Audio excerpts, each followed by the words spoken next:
Hello everyone, कैसे हैं आप सभी। स्वागत है आप सभी का मेरे यूट्यूब चैनल पर। और मेरा नाम है संतोष कुमार गौड़ और इसी नाम से मेरा यूट्यूब चैनल भी है। तो आइए हम आज का टॉपिक स्टार्ट करते हैं। आज जो हम देख रहे हैं कि जो इतिहास का अध्याय 1 है, यूरोप में राष्ट्रवाद का उदय, उसमें आज का हमारा टॉपिक है क्रांतियों का युग 1830 से 1848। और इसके पहले वाले टॉपिक में हमने इसी चैप्टर का जो हमने टॉपिक उठाया था वो उठाया था यूरोप में राष्ट्रवाद का उदय, जिसमें हमने मध्यम वर्ग, कुलीन वर्ग और जो है उच्च वर्ग के बारे में, निम्न वर्ग के बारे में पढ़ा।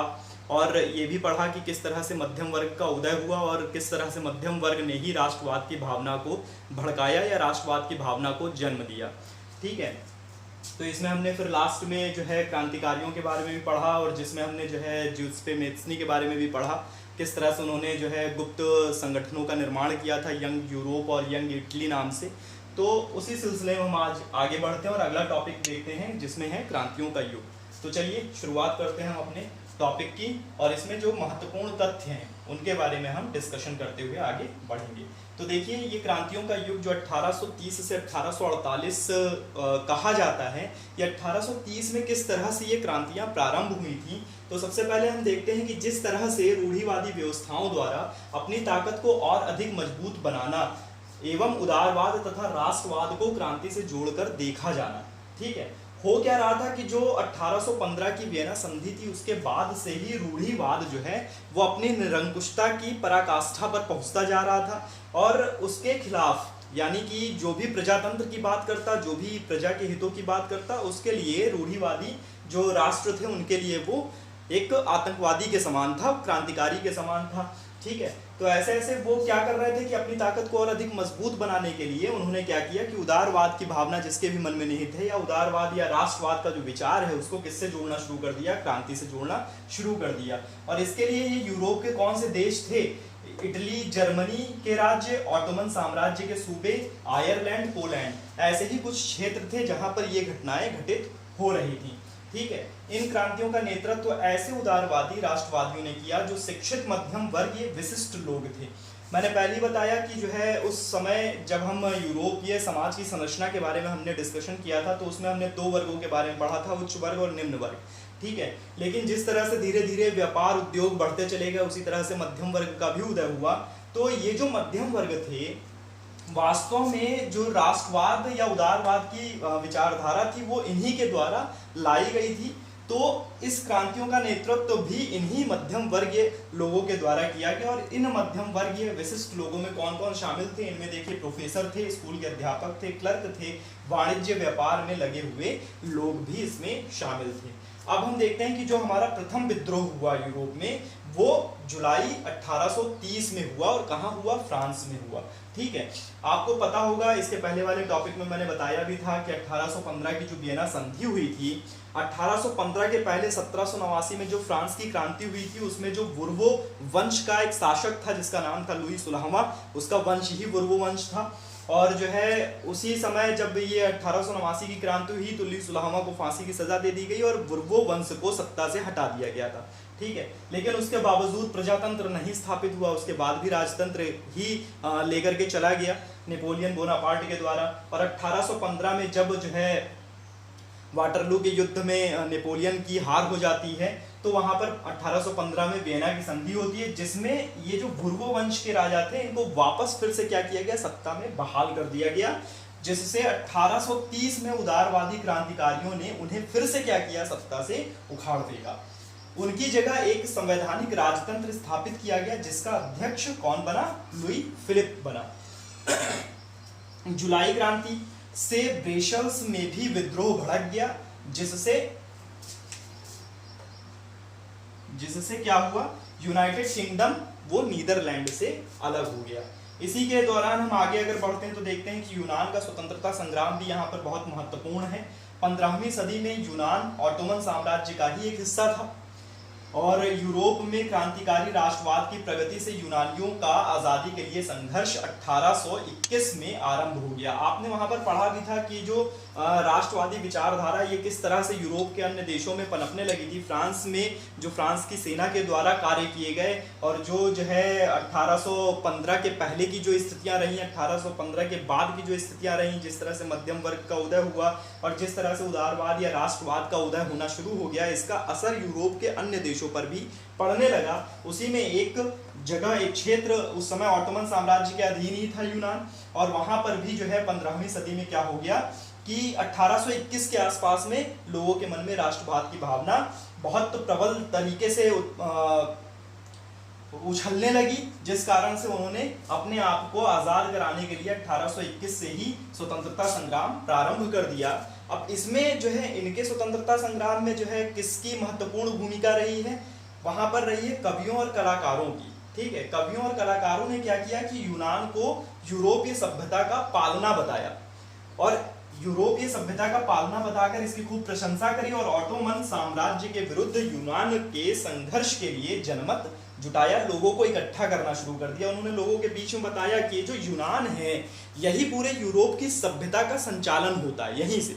ठीक है, एक तरह से यूनान की जो सभ्यता है वो सबसे प्राचीन सभ्यता है और उसी सभ्यता से ही सभी लोग सीख रहे हैं, वही सभ्यता आगे चल करके सभी लोगों को सिखा रही है। और ऐसी ही कुछ प्रशंसाएं वगैरह करके ऑटोमन साम्राज्य के विरुद्ध इन्होंने यूनान के लिए जो संघर्ष होना था उसके लिए जनमत जुटाना प्रारंभ कर दिया। उसी सिलसिले में एक अंग्रेज कवि भी थे जिन्होंने जो है यूनान के संघर्ष के लिए काफी धन भी एकत्रित किया और युद्ध में शामिल भी हुए।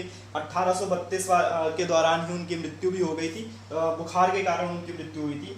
अंततः 1832 की जो कुस्तुनतुनिया की संधि हुई थी उसने क्या किया, यूनान को एक स्वतंत्र राष्ट्र की मान्यता दे दी। 1821 से इनका संघर्ष प्रारंभ हुआ था और 1832 में जाकर के यूनान को क्या हुआ, स्वतंत्र राष्ट्र घोषित कर दिया गया।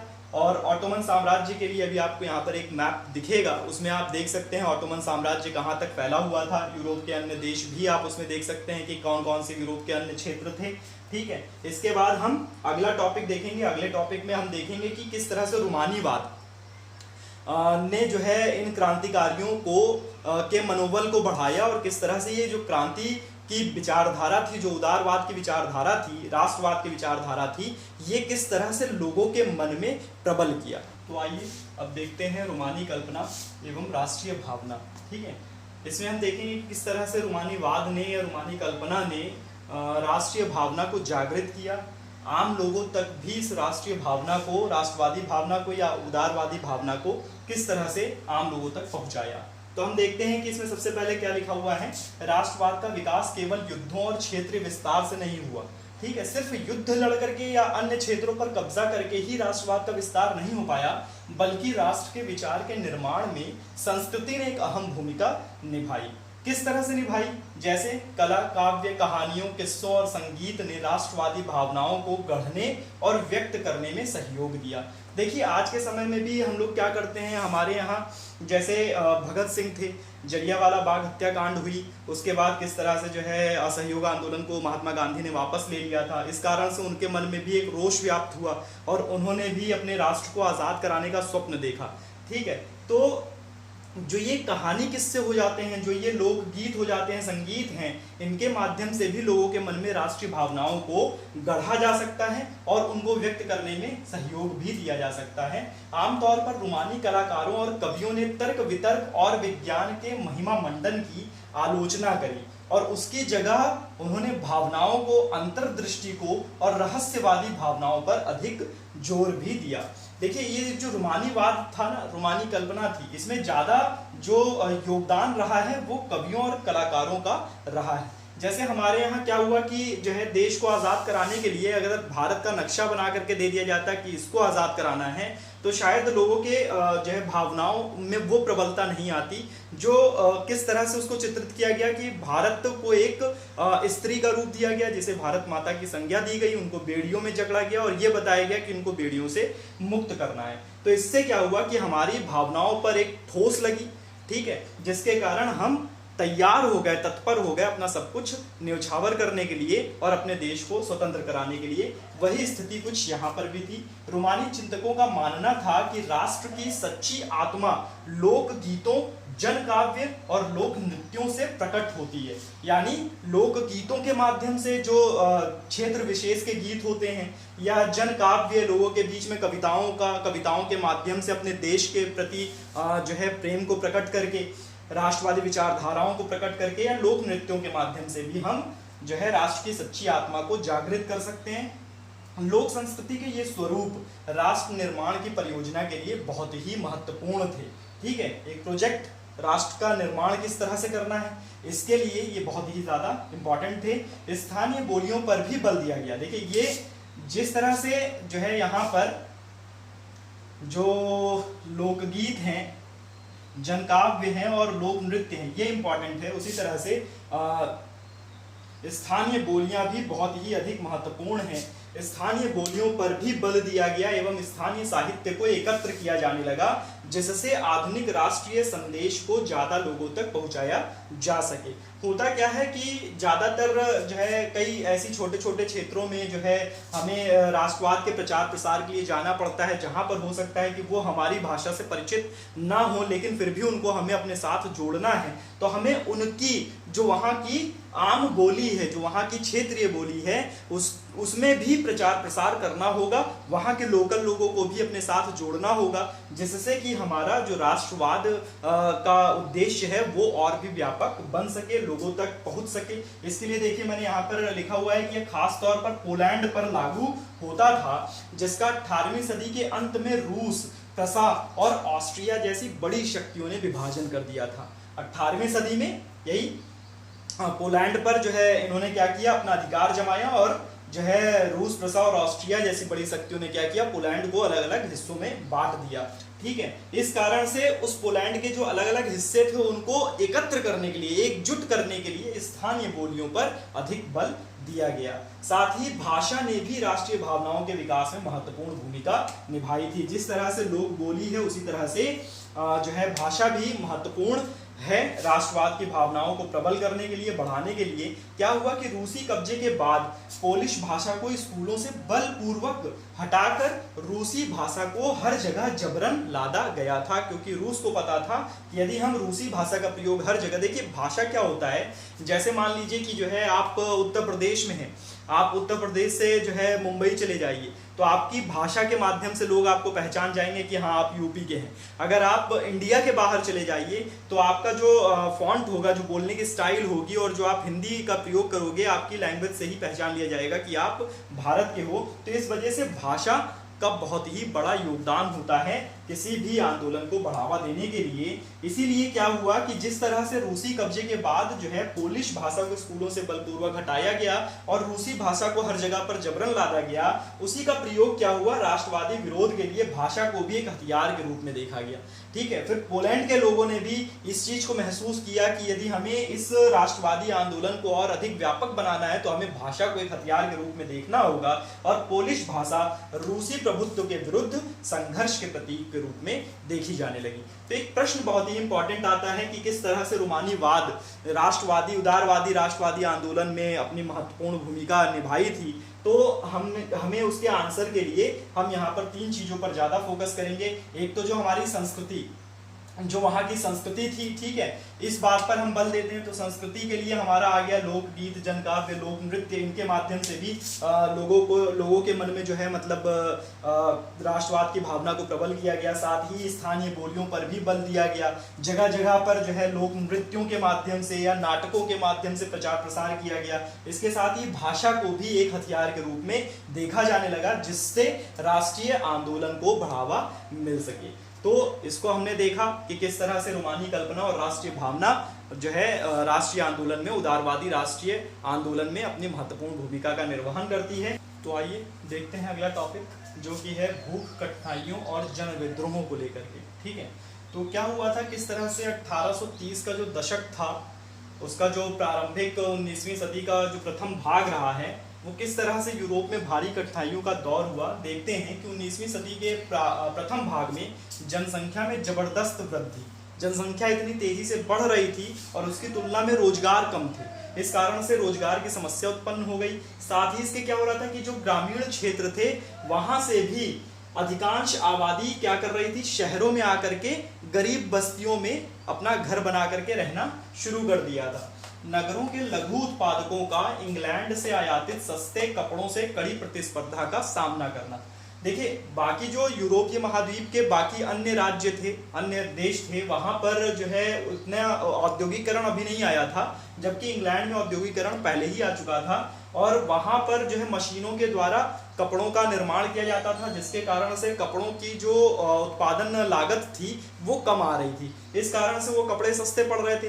बाकी नगरों में क्या हो रहा था कि कपड़े महंगे पड़ रहे थे, तो भाई लोग सस्ते कपड़े खरीदेंगे, महंगे कपड़े क्यों खरीदेंगे, इस कारण से जो लघु उत्पादक थे उनको बहुत ही कड़ी प्रतिस्पर्धा का सामना करना पड़ रहा था। साथ ही इंग्लैंड के औद्योगिकरण का स्तर जो था वो पूरे महाद्वीप के औद्योगिक स्तर से भी ऊंचा हो गया था, इस कारण से भी ये प्रतिस्पर्धा और कड़ी हो चुकी थी। इसके बाद क्या हुआ कि जो खाद्यान्न वस्तुओं के मूल्य में वृद्धि हुई, ठीक है, अब खाद्यान्न वस्तुओं का मूल्य तो बढ़ेगा ही बढ़ेगा, भाई जनसंख्या बढ़ती जा रही है, रोजगार मिल नहीं रहा है, तो इस कारण से या तो खाद्यान्न वस्तुओं का मूल्य बढ़ जा रहा या फिर जो है किसी भी साल ऐसा होता था कि फसल के खराब हो जाने पर शहर और गांवों में व्यापक गरीबी फैल जाती थी। भाई फसलें खराब हो गई तो इस कारण से भी जो है खाद्यान्न वस्तुओं का मूल्य बढ़ जाता था, या अन्य किसी कारण से भी खाद्यान्न वस्तुओं का जब मूल्य बढ़ता था तो इसके कारण बेरोजगारी की समस्या और गरीबी की समस्या बहुत ही व्यापक हो जाती थी। और ऐसा ही एक दौर था फरवरी 1948 का, जिस समय क्या हुआ कि खाने पीने की कमी के कारण और व्यापक बेरोजगारी के कारण जो पेरिस की गरीब जनता थी, निम्न वर्ग के लोग थे, वो सड़कों पर उतर आए, जगह जगह उन्होंने अवरोध लगाए, विरोध करना शुरू कर दिया और भारी विरोध के चलते जो वहां का राजा था लुई फिलिप, उसको राजगद्दी छोड़नी पड़ी। और उसके बाद फिर इसी को शांत करने के लिए नेशनल असेंबली यानी राष्ट्रीय सभा ने क्या किया, एक गणतंत्र की घोषणा करी और साथ ही यह भी घोषणा करी कि 21 वर्ष से ऊपर जो भी पुरुष हैं उन सभी को मताधिकार प्रदान किया जाएगा और साथ ही साथ काम के अधिकार की गारंटी भी दी गई। यूरोप के अन्य भागों में जहां अभी तक स्वतंत्र राष्ट्र राज्य अस्तित्व में नहीं आए थे, जैसे जर्मनी, इटली, पोलैंड और ऑस्ट्रो हंगेरियन साम्राज्य, यहां पर भी क्या हुआ कि उदारवादी मध्यम वर्गों के स्त्री पुरुषों ने संविधान की मांग को क्या किया, राष्ट्रीय एकीकरण की मांग से जोड़ दिया और ये विरोध और भी अधिक प्रबल होने लगे। जर्मन में भी 18 मई 1848 को सेंट पॉल चर्च में 831 निर्वाचित प्रतिनिधियों ने जर्मन राष्ट्र के लिए एक संविधान का प्रारूप तैयार किया। भाई ये 831 जो है निर्वाचित प्रतिनिधि थे जो चुन करके जाकर के सेंट पॉल चर्च में ये सभा आयोजित की गई, वहां पर जाकर के वो अपनी गद्दी पर विराजमान हुए।